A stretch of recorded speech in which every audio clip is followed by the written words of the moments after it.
Hey there, friends, and welcome to episode 209 of Just the Zoo of Us. This week I'm joined by a science communicator and educator for a review of the iconic little birds zooming around the cactuses and tumbleweeds, Roadrunners. We discuss things like the glamorous highlights of working for a science museum, what Looney Tunes got right and wrong about Mr. Runner, and how these fascinating animals are able to thrive in the extreme climates of the American Southwest. Just the Zoo of Us presents Roadrunners with Alana Baliga.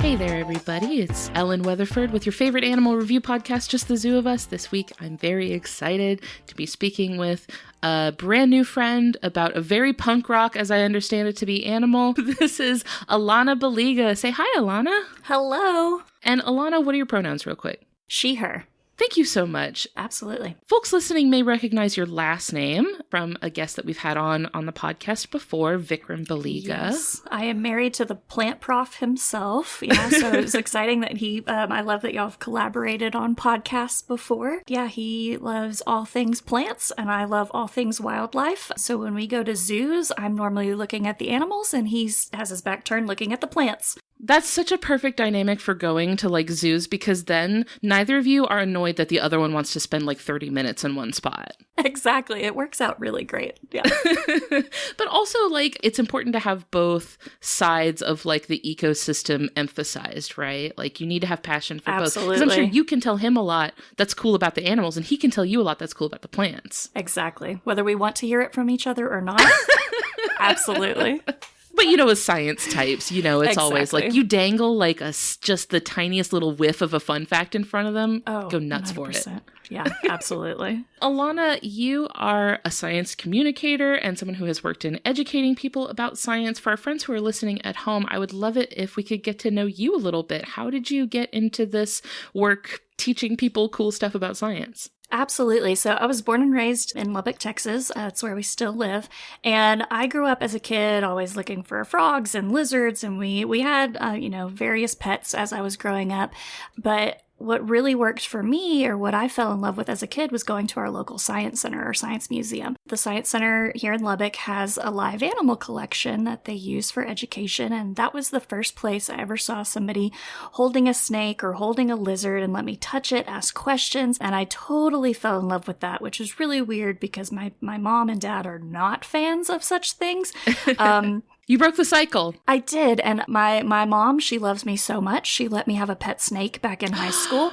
That's true parental support. Man, she hated it, but she loves me enough that she was okay with it. And then she even sends me pictures of snakes sometimes randomly. And I'm so proud of her that she was even close enough to take a photo. She's thinking of you. Yeah. Oh. So I fell in love with wildlife, definitely as a kid. I mean, as most people do. Steve Irwin was who I looked up to, and Zaboomafoo and the Kratt Brothers, the golden age. Absolutely.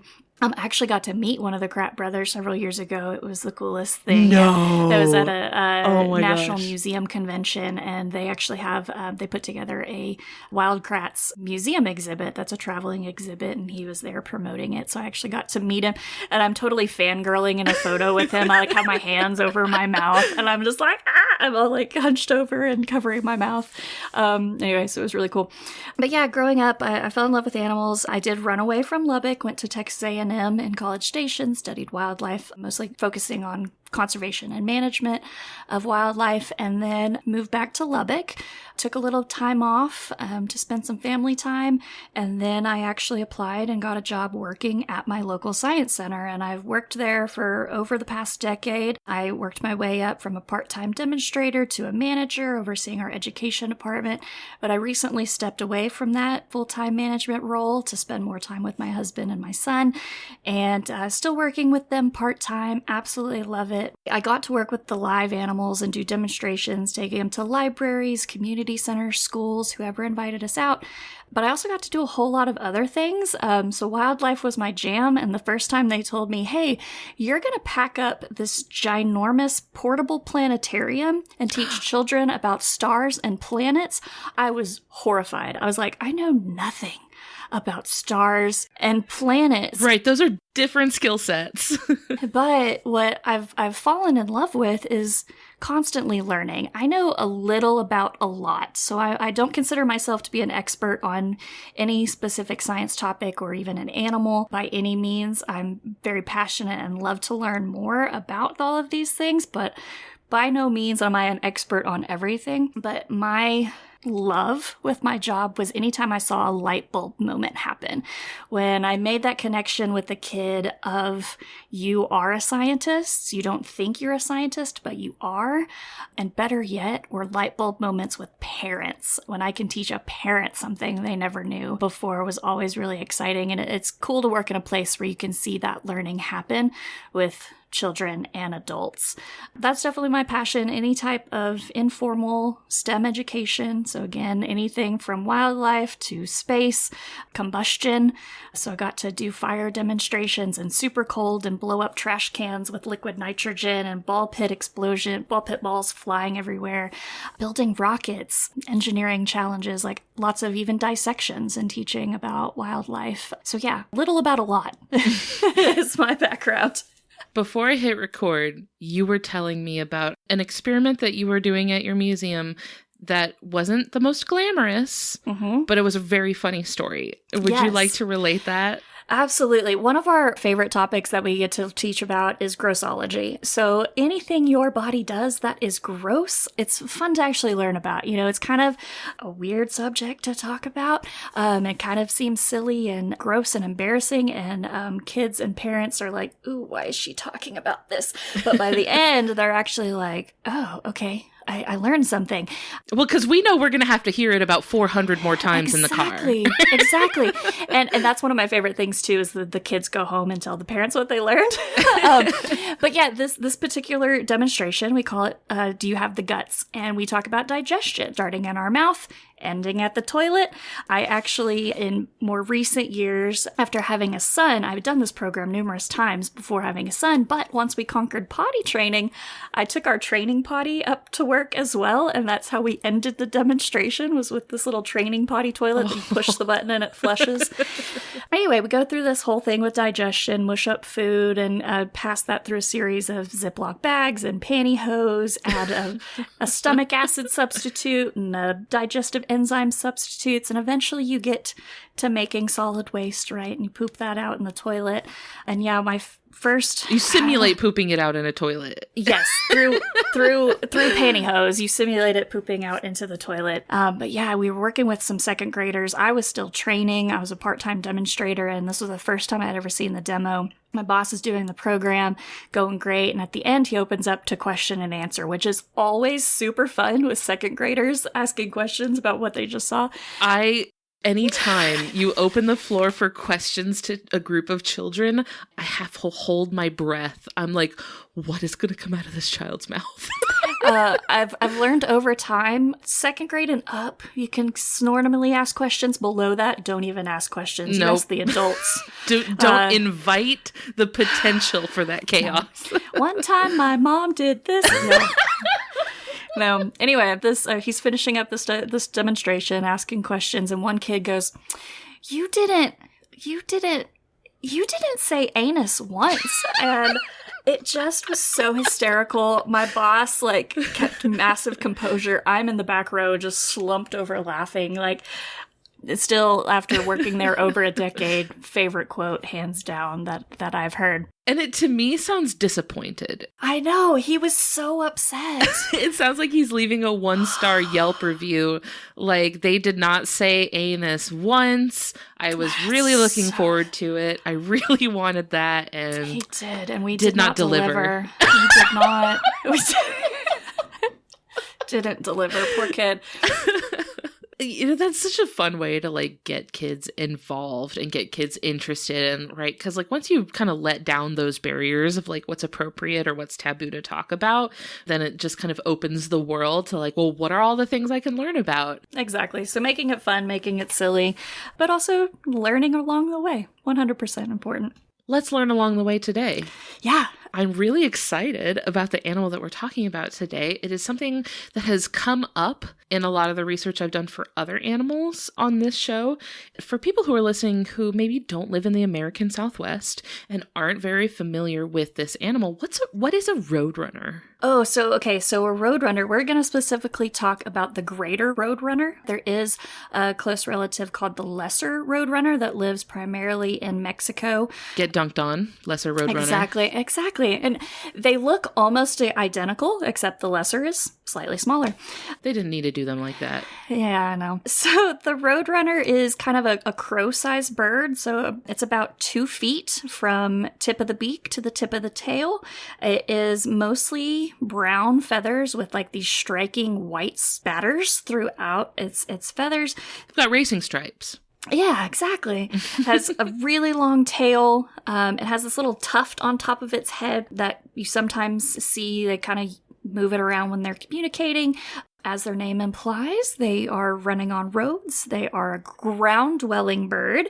Now, I believe they are actually the fastest running flying bird. So they have the fastest land speed for a bird able to fly. Okay, so they have both bases, right? Because like, if you're going to talk about like a fast running bird, it's like ostriches right there. Right. But they can't fly. Can't fly. Exactly. Now, roadrunners aren't good at flying. They're not good at flying at all, but they still are capable for short distances. So that's kind of the general overview. They are in the family Cucullidae. So they are in the cuckoo family. So some of their relatives are called Annies as well as cuckoos. Are they also jerks? Like, it feels like this whole group of birds is just right, or even just cuckoo. They're a little crazy, but they're not. They're beautiful birds. I think they're absolutely stunning birds with the really dark browns and then the bright whites. They even have some kind of metallic-y colors almost in their wings and their tail feathers, kind of almost like a greenish blue. Big fan of iridescence. I know. Sucker for it. Yeah, and then they also have something called a post-orbital patch. We'll talk more about that later as we get into stuff, but it's just kind of this featherless area next to their eye that has bright red and bright blue colors to it. You don't always see them, but 'cause sometimes they have the feathers covering it, but then they part them to do different things. It's like a little spot of like eyeshadow, like you got a little cat eye going. Exactly. It's beautiful. Now, not only am I not from the American Southwest, but I've never really spent very much time in the American Southwest, so I'm not super familiar. Do you just see these around? Are they just like chilling out like all over the place? That is a great question. So here in Lubbock, Texas, I am in their range, but I don't see them too often. I've only seen them in the wild a handful of times. My in-laws actually live kind of just outside the city, and so Vikram actually saw them more growing up, and I've seen them, I think, a couple times when we're out there visiting. My probably earliest memory of actually seeing one, I want to say I was probably around 9 or 10 years old. My dad ran a camp during the summer in a canyon, and so I'm like walking up this road up to the cabin I'm staying in, and one just runs out in the road in front of me and then stops, and we like stare at each other, and like that was the coolest moment for me. Like, it didn't last nearly long enough, but like that was the first time I'd seen one in the wild. Wow. And it blew my mind. So yeah, they're in areas where canyons, desert areas, scrubby areas, even some tall grasslands. Definitely dry and hot is where you'll normally find them. The climate that you're describing is kind of a hostile place to live. It's a little difficult to survive there. This is playing on hard mode. You have to really adapt in a lot of unique ways to get by in these places. So if this is your first time ever listening to this podcast, what we do is review animals by rating them in different categories out of 10. And the first category we rate animals on is effectiveness. This is how well they're physically adapted, things built into their body that let them do a good job of surviving and thriving, right? Ways that they might catch their food, ways that they might not become food themselves. What do you give Roadrunners out of 10 for effectiveness? So I'm actually going to give them a 9 out of 10 all right. For effectiveness. So I'll explain why I took off the 1 point when we get to there. But so one thing that has definitely helped them out is they're omnivores. They eat a whole bunch of different things. Now, they primarily will eat large insects, but then also a bunch of crazy stuff. Like they're eating scorpions and tarantulas and centipedes. I was going to say, this is how they keep coming up in my notes. Oh, yeah, because they're a predator to a lot. It's like every time I'm looking up some really cool animal that lives in the Southwest, it'll be like, and this animal has these incredible defenses that make it like invulnerable to everything except Roadrunners. And like it's always like the only thing that eats these is Roadrunners. Like the only thing that can somehow conquer this like otherwise indomitable animal, and Roadrunners are like, it's always, I'm like, what kind of apex predator? Like, no big deal. They've got everything on lock. It's incredible. Yeah. Also, on top of that, they're really good at catching lizards. So they'll even eat like horned lizards. So all of those spikes and stuff like that, they catch it, they smash it, and then they swallow it whole. What they're also known for, definitely mice. They do a ton of rodent control. But then the craziest thing, and they're also one of my favorite animals, are snakes. They are phenomenal hunters of snakes, and they will even occasionally hunt rattlesnakes. Now, the reason why they're so effective at this is they treat every snake as if it's a venomous snake. So they approach each one with caution. They spread their wings and their tail feathers out to make themselves look bigger. They're not immune to rattlesnake venom, so if they were to get struck, they would probably die. But those feathers can be bit and nothing's going to happen to them. They're, the feathers get bit, they're not going to die. So they make themselves look really big, kind of like almost like a matador. They actually want the snake to strike at them because as they strike is when they can actually grab them from behind the head. Yeah. That's cool. Super crazy. So as they strike, they can try and kind of position. Occasionally they'll hunt in pairs. They're mated pair. Occasionally they'll hunt, so one will distract while one will try and grab. Oh my gosh. But they'll do it by themselves as well. And then, once they grab it, they smash it on a rock. Brutal. Until it's dead. It makes me think of that scene in the Avengers where Hulk picks up Loki and is like just smashing him back and forth and called him a puny god. Like that is what the Roadrunner is doing with its food. So it's killing it, but it's also tenderizing it, making it easier for digestion. And these are like incredibly powerful, like rattlesnakes and really, really like defensive and powerful animals. And they're just bonking them against a rock. Yeah. Like it's nothing. Yeah, I saw a researcher was talking about they actually got one of the snakes afterwards and x-rayed it, broke their spine in like 16 different places or something like that. You're not walking away from that one. You're not slithering away from that one. Sorry. Absolutely not. Because that's all they are is spine. Like, they ain't got much else to them. And then after they do that, they swallow it whole. Now, these are pretty good-sized birds, about 2 feet long, right? We talked about that. But sometimes these snakes could be like 4 feet long, right? So, and I've seen pictures of this, but I didn't realize what it actually was. But they'll partially swallow the snake, like head first. And then the tail will hang out of its mouth for a while. It's fine. That's a treat for later. So, well, yeah. So their stomach is breaking down the part that's made it to the stomach.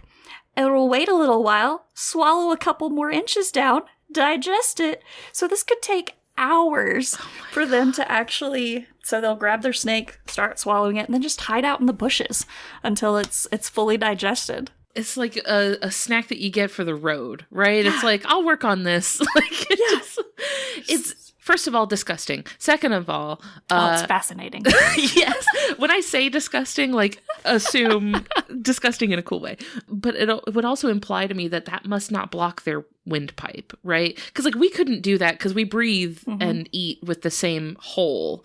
So I'm guessing they don't have to breathe and eat through the same hole. Well, you're eating with your mouth. You can still breathe through your nose, right? So but like if you're choking on something, it would be blocking like the windpipe. I don't know. That's true. I don't know. I didn't look into the breathing, but that's a good question. Is it a different tube? I don't know what they got going on in there. I don't know.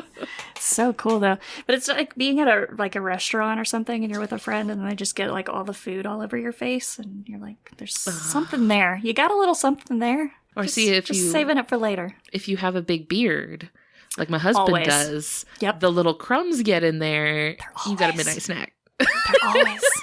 There's always something there. Something that a lot of people associate Roadrunners with, probably because Looney Tunes has put in some work in this department, is their speed, right? Yeah. And you touched on this a little bit, that they're like the fastest flighted running bird, which is still going to take a minute for me to break down. But what does that look like? Like, what's going on there when they're zipping and zooming all over the Southwest? Well, first off, I want to ask, how fast do you think they can run? Okay, hold on. I think a cheetah gets up to, 60? Right? That sounds about right. 66, something like that. I don't think that they're that fast. So I'm going to bump it down because they're little guys. I'm going to say like 20 miles per hour. Nailed it. Perfect. Oh, got it in one. Yeah. So on average, somewhere around 18 to 20 miles per hour. Which, like, I definitely thought it was like way faster, right? Like, they're Roadrunners. They're known for being fast. And like you mentioned in the cartoon, right? That Roadrunner is always able to run away from the coyote. Right. How fast do you think the coyote runs? Oh, now see, here's the real question. They seem pretty fast. Based on just purely like propaganda from Looney Tunes, I'm going to assume they're slightly slower than the Roadrunner. I'm going to put them at 15. Nope. No? Absolutely not. Nope, they can go almost twice as fast as the Roadrunner. Come on. Yeah, I think their like top speeds are around 40 miles per hour.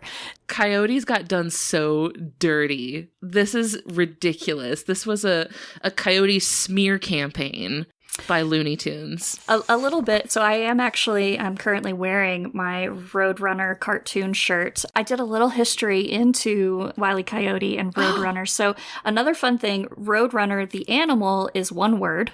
So Roadrunner all combined.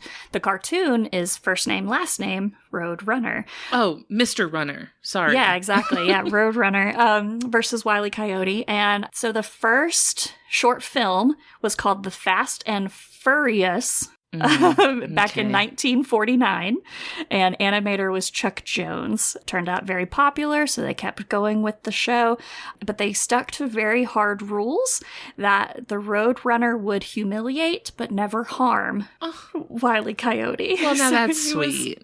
He was always okay in the end. I will say Wile E. Coyote does get grievously harmed during the course of the show, but it's sort of as a repercussion thing. I guess the Roadrunner himself is not inflicting the harm, but Wile E. Coyote, he gets harmed. Yeah. Also, I guess one reason why I thought Roadrunners were so fast, I had to hype myself up. So back when I was in elementary school, I played softball, and my team one year was called the Looney Tunes, and I chose my name to be Roadrunner. Now that's a good name, though. Like, I wasn't fast. Maybe an aspirational name. I tried my best. Yeah, it was wishful thinking. I did okay, but anyway. Was there maybe somebody else on your team named the Coyote that was like a little faster? Remember. Probably.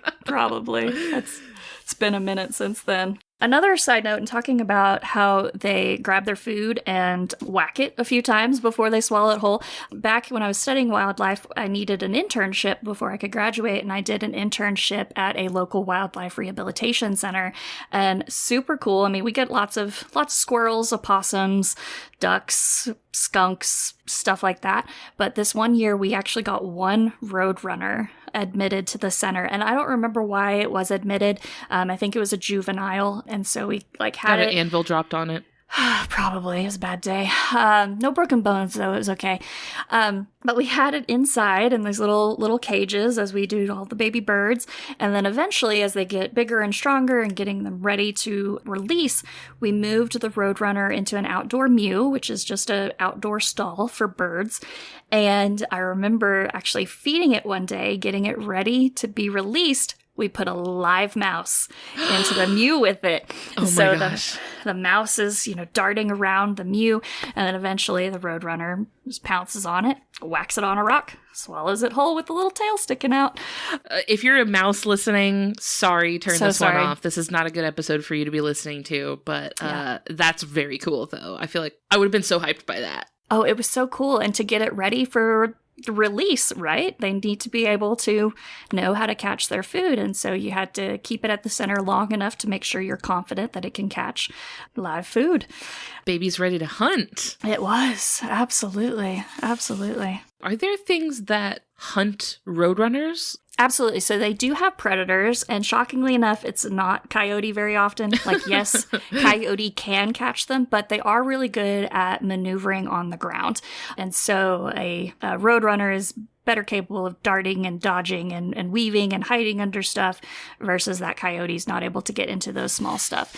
So the biggest predators are definitely going to be things like hawks and falcons. And then near residential areas, definitely cats are a big predator near residential areas.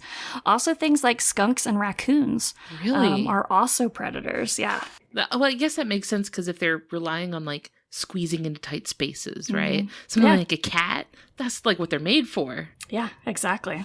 At least they have some sort of counters in place that can keep them in check, right? They can't be these unrivaled little velociraptors prowling around the desert. Exactly. Yeah, and that's another thing too. We'll talk about a little bit later is how very relatable they are to the dinosaurs we see in movies. Oh, for sure. Hey y'all, we're going to take a quick break to hear from a couple of our friends on the Maximum Fun Network. When we get back, we are going to rate ingenuity and aesthetics for Roadrunners, so stay with us. The human mind can be tricky. Your mental health can be complex. Your emotional life can be complicated. So it helps to talk about it. I'm John Moe. Join me each week on my show, Depresh Mode with John Moe. It's in-depth conversations about mental health with writers, musicians, comedians, doctors, and experts. Folks like Noah Khan, Sashir Zameda, and Surgeon General Vivek Murthy. We talk about depression, anxiety, trauma, imposter syndrome, and perfectionism. We have the kind of conversations that a lot of folks are hesitant to have themselves. Listen, and you won't feel as alone, and you'll have some laughs, too. Depresh Mode from Maximum Fun at MaximumFun.org or wherever you get your podcasts. Hey, this is Daniel Barwella, Technology and Data Specialist. I'm here with Kira Gowan, Ad Operations Specialist, and we are both worker owners here at Maximum Fun. October is National Co-op Month, so we're celebrating our brand new co-op and others with an event called Co-optober. We've got special events all month long, starting with a live Q&A on YouTube, where Max Fun worker owners will answer your questions on Friday, October 6th, and much more to come. We also want to tell you about some incredible limited edition merch exclusively available to Max Fun members until the end of October. If you're already a member of Max Fun, you've shown that you care about our shows and what we do. If you also want to help launch us into this new cooperative era and show off your support, go ahead and get yourself a hat, pin, or shirt. We worked with some of our favorite artists to make them really special. For details on merch, all of our upcoming events like Meetup Day and more, visit MaximumFun.org/Cooptober. That's COOPTOBER. Happy Co-optober! So we've talked about things in their body that let them zip around and take down all these really incredible prey, but something that's also helping them is their wits, right? Their ingenuity. Brilliant. Yeah. Yeah. And this is the next category that we rate animals on, which is ingenuity. These are behavioral adaptations, things the animal is doing to give it an edge, let it solve problems that it faces. What do you give Roadrunners out of 10 for ingenuity? 10. This seems like there's something happening. I'm gonna let them cook. All right. Okay. Well, so there are two things within ingenuity that I found. One is a -1. No. But another one is a +2. Okay, so we're averaging out. It would have been an 11, and it got brought back down. Yeah, we got brought down. Yeah, so I did dock points, but then something I thought was super cool, I had to give it extra points for. So evolutionarily, birds have what's called a keel bone, which is this kind of a elongated sternum or breastbone that all of their flight muscles attach to. So if you actually look at a roadrunner skeleton, no keel bone. So they can fly. And in talking about effectiveness, one thing that I did dock them points for was their short, round wings.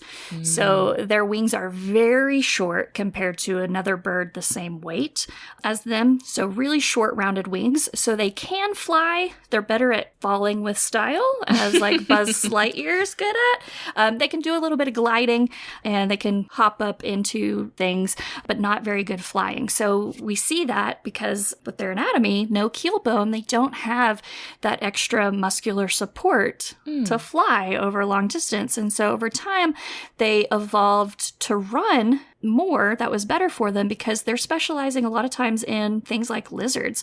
And so it's honestly a lot harder for a flying bird to hunt and catch a lizard versus something that's down on the ground with the lizard. And it can also like dodge and weave.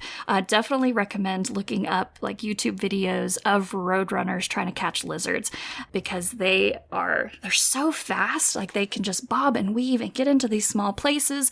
And they can also hop up really fast. So they can also catch things flying above them. So other things that they may even eat would possibly even be bats, and even like hummingbirds or flying insects just right above them. Get on. Hop up, grab it, and eat it. So I thought that was really interesting that like they just don't even have the muscular support on that bone to sustain those muscles. But it kind of makes sense that the deserts that they live in, I don't associate those with having a lot of high trees, right? Like places to perch, right? So like if there's not really a lot, I mean, you have the large cactuses and stuff like that, but you know, where are you flying to? Where are you going? Yeah, exactly. So yeah, they do have like, and they'll even nest in things like cactus and Joshua trees. Anything that's really good and spiky and pokey, it's a great place for them to build their nest because they can kind of flutter in there and make their nest, and that helps protect them.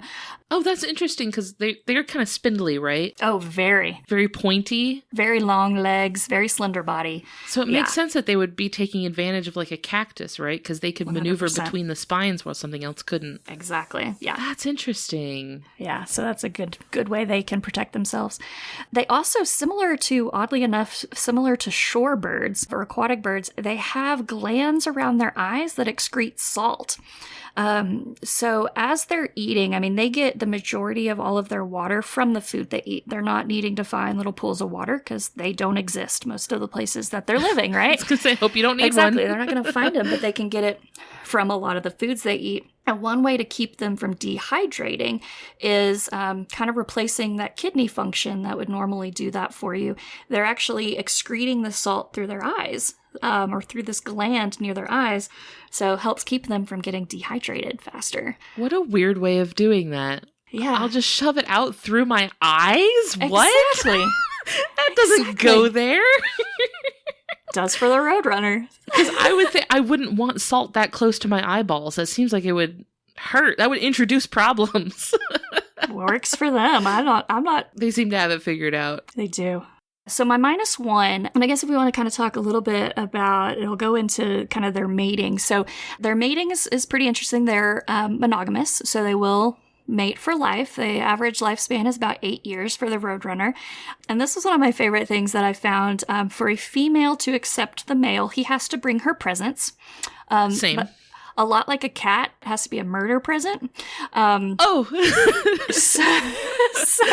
you have to bring me the head of my enemies before we can talk. Okay, I appreciate that. That's good. So he'll present a lizard or a mouse to the female, and if she likes it, he'll hop up into the air, land on her back, and they'll mate. And then as soon as they're done, she reaches up and grabs the food item out of his mouth and eats it.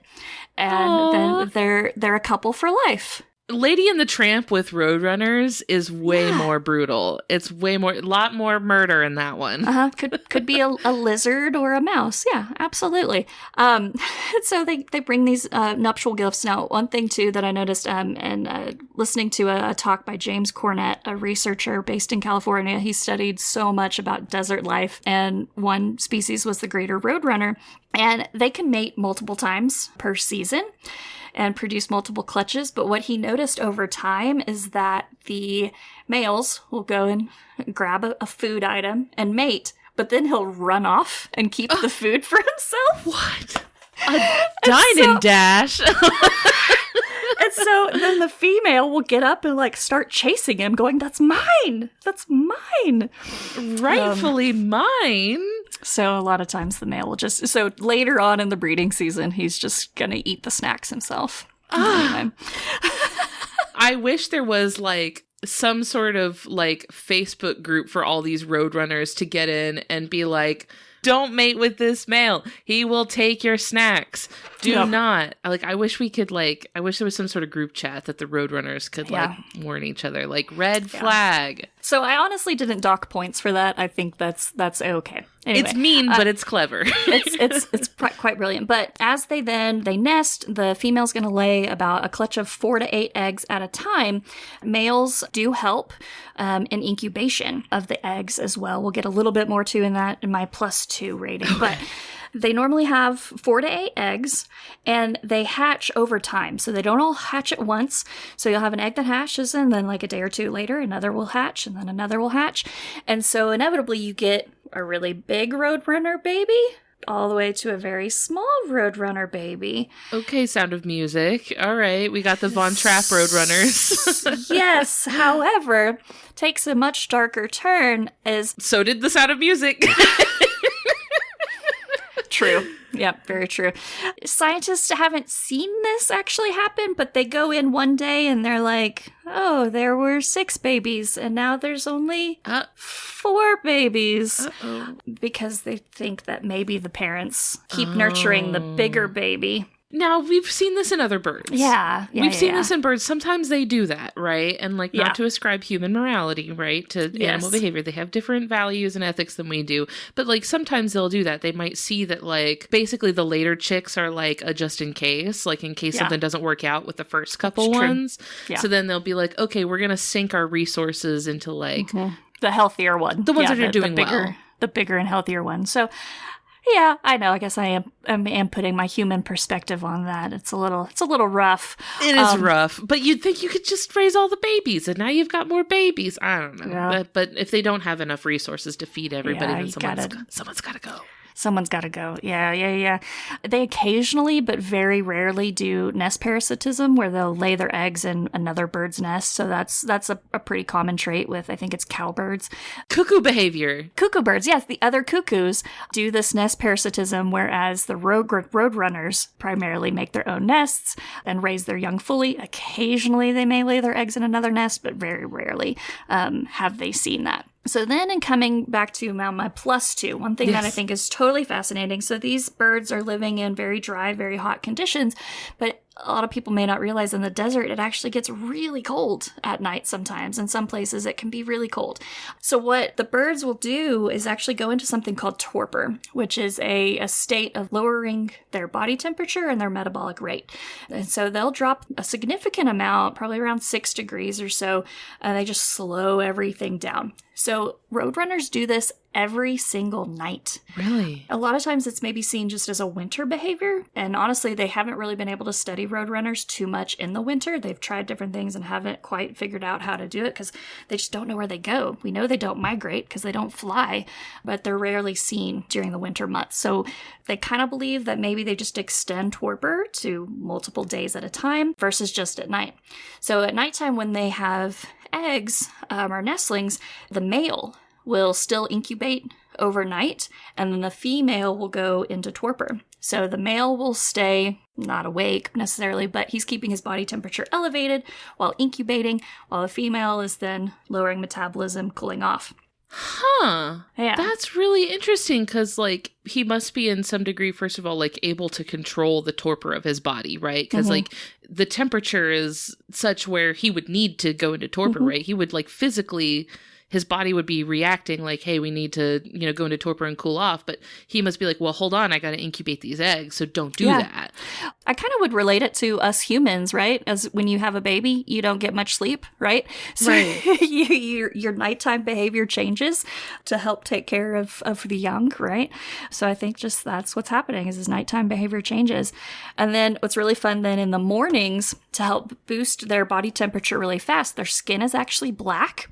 So they'll turn their backs to the sun fluff up all of their feathers so it looks like they've just been like blow dried and just like they turn into like this big puff ball.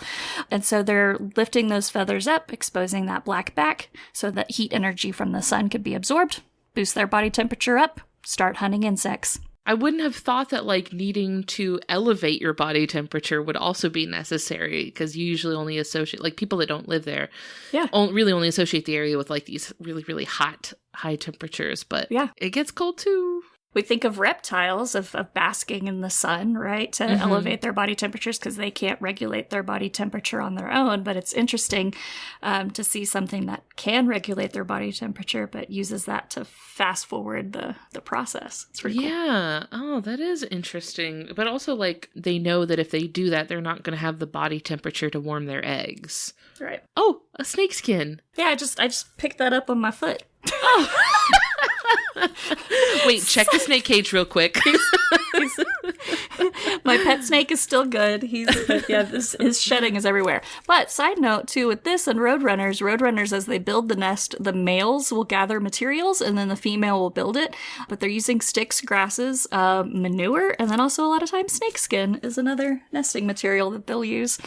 I really like when people use snakeskin like decoratively. Like you'll see people like frame like a snakeskin or something. I've seen like people using snakeskin as like a decorative sort of texture. I'm very into that. I think that's very cool. So like I would also use that for my nest as well. So good on them. And good on the male roadrunner for being out and like seeing a snakeskin and being like, that would look so cool for my wife to use in her nest. I'm going to bring it home to my roadrunner wife. 100%. She loves it. He knows. Yeah. He's seen her Pinterest board. He knows her aesthetic. He's bringing home the snakeskin. Absolutely. Good husband. And on the topic of things that look cool, the last category that we rate animals on is aesthetics, is just how nice this animal is to look at. I don't have a good read on which way you're going to go with this animal, although maybe I do. But what do you give Roadrunners out of 10 for aesthetics? I'm giving it a 10. I'm sorry. It's got to get a 10. I think he's a stunning bird. I really, really do. Maybe you could take a point off for when they're, well, no. I was going to say when they're running, but that's the whole point. They look how they look when they run. So yeah, I'm gonna stick to a 10. I think their colors are really beautiful. Again, that contrasting of a dark brown against the kind of like white, bright speckle splatter coloration on their backs and their wings. And then their tails are kind of a solid color, but again with a little bit of that iridescent-y sheen. That crest on their head is super adorable. You mentioned them being kind of punk-like at the beginning, I believe. Oh, yeah. They look like a punk rocker, absolutely. They frill that up. It has this really cool mohawk effect going on. And again, they'll use that either to ward off predators or make themselves look bigger or attract a female, and also just in their communication. I have been scrolling through pictures on Wikipedia of Roadrunners just to get a really good visual sense of what we're looking at. I have great news. The Greater Roadrunner Wikipedia page has a picture of them sunbathing. Isn't it funny? It's so cute. Big fan of that. It's so cute. They're just like a big puffball. And also has a picture of one sort of mid-step, and it looks like a pointer dog that is like has the one paw raised and the nose outstretched. It's great. I actually think that if you get a picture of one like in motion when they are running, it's pretty stunning. It's pretty great. They're very animated. Like there's so much like action there. Yeah. So I mentioned earlier, too, that post-orbital patch. So that's right by the eyes.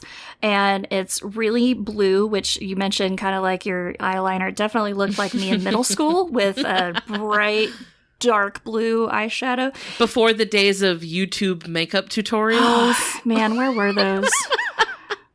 That would have helped. Anyway, yeah, you just had to try it out on your own. So really bright blue and then also really bright red. So I mentioned earlier, you don't normally see those because their feathers are kind of covering them, but it is a bare patch of skin.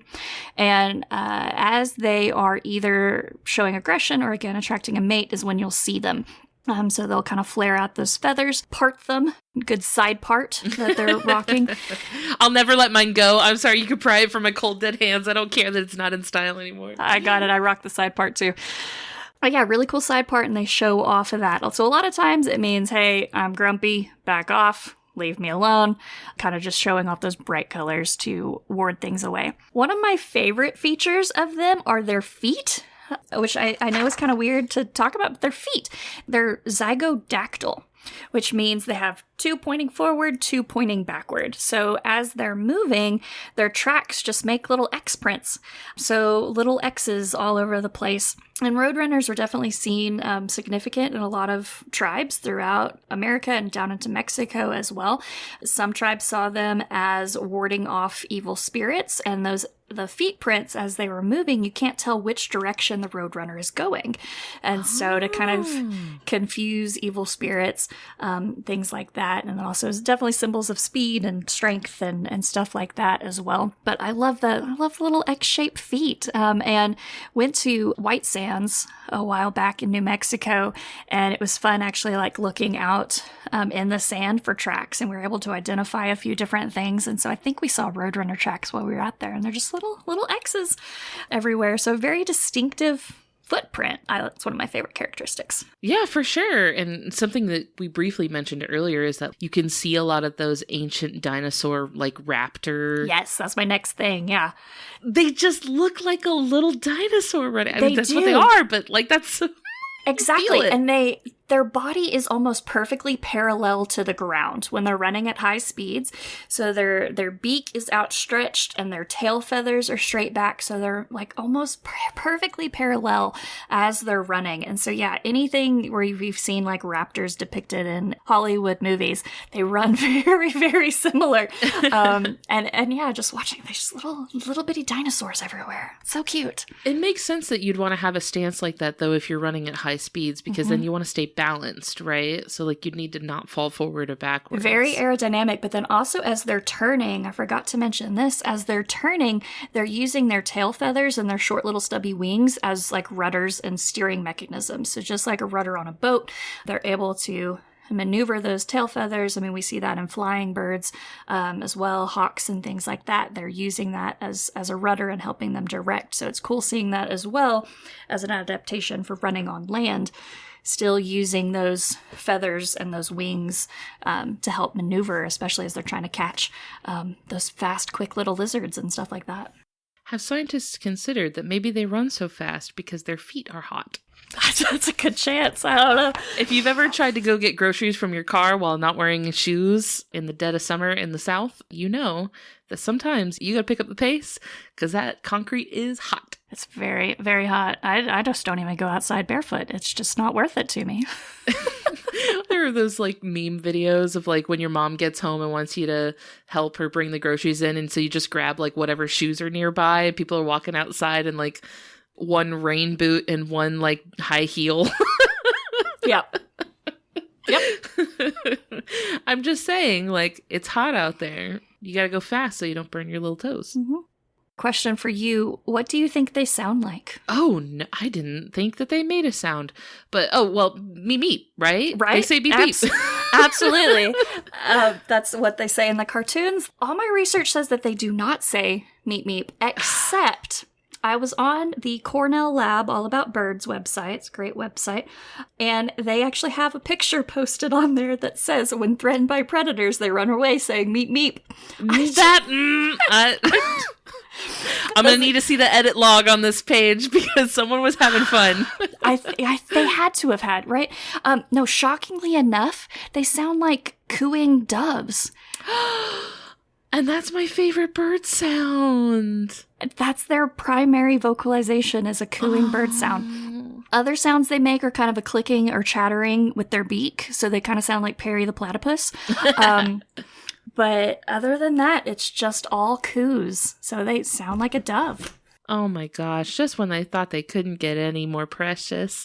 That's got to be the best bird sound that there is. It's a good sound. It's so peaceful.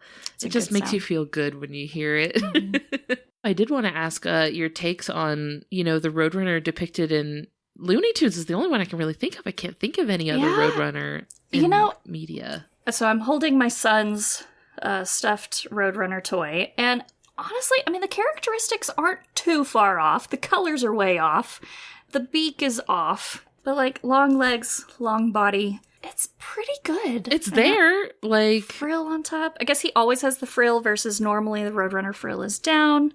The feet are wrong. That was, I remember that now. The feet are wrong. He only has 2 forward, 1 back. Animation crime. Yeah, but other than that, it's not too bad. It's better than Arthur. I was about to say it's not an Arthur. That was a bad one. But at least for people that don't live in the Southwest, that cartoon is the only way I'd ever heard of a Roadrunner. Like, I maybe never would have heard of them if it weren't for the cartoon. So I guess they put in the work, like, PR-wise. And the backgrounds that you see in that cartoon, that's all very relatable to their natural environments. Again, canyons, dry areas, some scrubs, some cactus, stuff like that. So their environment's pretty decent. Ecologically consistent. Yeah, I did want to touch just a little bit on some of the challenges of roadrunners. So roadrunners aren't a threatened species. They have a pretty good sustainable population, so that's good. But definitely a lot of man-made issues like habitat fragmentation, roadways, running into cars and stuff like that. Another big issue with a lot of species that eat rodents, especially in residential areas, are going to be rat poisons and things like that get into their prey and then can end up harming the bird. One thing that I thought was really interesting about this particular species is that with climate change, their range is actually expanding, which is kind of an interesting thing to see. I wouldn't want to call it a positive response to climate change, but climate change for this particular species isn't seen to predict too much of a hazard for them. But that's one species, right? One species versus a whole lot of other species. But as temperature rising, their habitat is expanding more northward and eastward. And you see this, like, it being from Florida. This was happening with reptiles, right? Where reptiles were able to expand into different, which was especially a problem with invasive reptiles. Right. So you get things like the Burmese python, which is kind of kept sequestered into the sort of southern half of the peninsula. But as temperatures get warmer, it can reach farther north. And eventually, if that continues, they could make it out of the peninsula. And then you have a bigger python problem on your hands. Yeah. But, like, yes, that might be maybe good for the roadrunners populations, but also not good overall. Right, because that could mean introducing a new predator into an area that's not prepared to handle it, especially a predator that's, like, as opportunistic and good at what they do as the roadrunner, right? Yeah. Like, if roadrunner populations get established in areas that aren't used to having roadrunner populations, you could see, like, a sort of ecosystem collapse. Absolutely. They could move in and, like, eat up way more than they're supposed to, and then, things get all out of whack. So absolutely, just because it's good for the roadrunner, I know, exactly, doesn't mean it's good for everybody. I know, that's definitely a kind of an interesting thing. Like, that is one exception. Their range can expand, but yeah, is that a good thing or a bad thing? Like, not great. Because the whole ecosystem has had to adapt around the roadrunner, right? So, like, where they live, everyone's kind of in balance with each other, but that's just one of those ways that, like, you never 100% know what the long-term impacts of climate change are going to be, and, like, it's always a fun and exciting new problem. Absolutely. Every day, it's a new thing to worry about here on planet Earth. Yep. For people who do enjoy learning about the world around us, enjoy learning about wildlife, things like that, that maybe are looking for somewhere to go after this, I would love to know if there's any projects you're involved with or places you'd like to direct people to go once they're done listening to this episode. Yeah, absolutely. For anyone, I definitely encourage you to look out for your local science center. Get a membership, support that organization and what they're doing, and really getting children excited about STEM. Now, you don't have to go into a STEM career, but a lot of people might think that, oh, that's not for me. It's scary. It's intimidating. I'll never be able to understand it. I never thought I'd be able to learn about stars and planets, and now it's one of my absolute favorite things to learn about and study and research. So I definitely encourage you to find your local science centers and museums. If there is a local wildlife rehabilitation center near you, please look out for them. They are always needing donations and support and volunteers. So that is always a great thing, whether you can help financially or even just with a little bit of your time. A lot of times they have, at least I know our facility here in Lubbock has ambassadors. So they do a lot of traveling as well, just like at the science center I work at. We take animals and take them to local schools, community centers, and things like that. So that's even another thing for you to reach out for and look for outreach opportunities. If you can't take a group of students to the museum, maybe the museum can actually come to your school. And so that's always a fun experience. I remember that as a kid, the Science Spectrum coming to my school and my summer camps and things like that. And so again, I was able to see snakes and lizards not only at the museum, but where I was as well. They were able to come to me. So yeah, that's what I definitely recommend people looking into and supporting. Amazing. And I think that, anybody listening to this podcast is probably going to be somebody who's probably pretty on board already with learning about the critters and stuff. But you can expand that into like the people in your family or the people around you, right? Like this is one thing. I saw something earlier today that was like parents asking for like low clutter holiday and birthday gifts that don't contribute to just like more mess in the home. I've done this before where, I have gifted people museum tickets. So like that's all ways that you can like help spread the love that you probably already have if you're listening to this. But, let other people enjoy that and get other people excited about it too. There's room for everybody on the science bus. Absolutely. And that's one thing I love to talk to children about is everyone's a scientist, whether you realize it or not. So when I'm meeting a group of children and even grown-ups, like, do you like to cook? Well, cool. If you bake anything, you are absolutely a scientist. That's a science. Even if you're an artist, mixing colors, there's so much science involved in that. Shooting a basketball, I love it when I can get kids on board with like, you play sports, right? You're a physicist. Yeah, for sure. You're a physicist, absolutely, 100%, because it takes a lot of work to get that ball into a hoop. Yeah, but also to understand, what the other people around you are doing and make predictions about what they're going to do next and what you should do about it. Like, exactly. There's science in everything. Science touches everything. And I think that's a good way to get people excited about it. Including your digestive system. Including, and not saying anus about it. Hey, we didn't say anus at all this whole episode, other than talking about not saying anus. I didn't even say cloaca. A missed opportunity. It's always a good time to talk about cloacas. Always. Alana, thank you so much for joining us. It's been a delight. I really had fun learning about Roadrunners with you. I hope that anybody listening shares in the enthusiasm for Roadrunners and science. It's been wonderful. Thank you so much, and we'll talk to you later. Thank you so much for having me. Of course. Bye. Bye. Thank you all so much for listening. I hope that the Roadrunner has left little X-shaped footprints all over your heart. If you liked what you heard today, I hope you leave behind some kind words for us in a review on your podcast app of choice. We read them all the time and they make us incredibly happy. Each one means the world to us. If you want to hang out with us online, we're on Facebook, Instagram, Discord, TikTok. Links to everything will be in the episode description. You can send me an email at ellen@justthezooofus.com if you have a cool animal you'd like to hear about on the show. We'd like to thank Maximum Fun for having us on their network, alongside the other wonderful shows like the ones that you heard promos for here earlier in this episode. You can check those out and learn more about the network and how you can be a part of supporting our show over at MaximumFun.org. Finally, we would like to thank Louis Zong for our theme music. That's all for today. We'll see you next week. Thanks. Bye.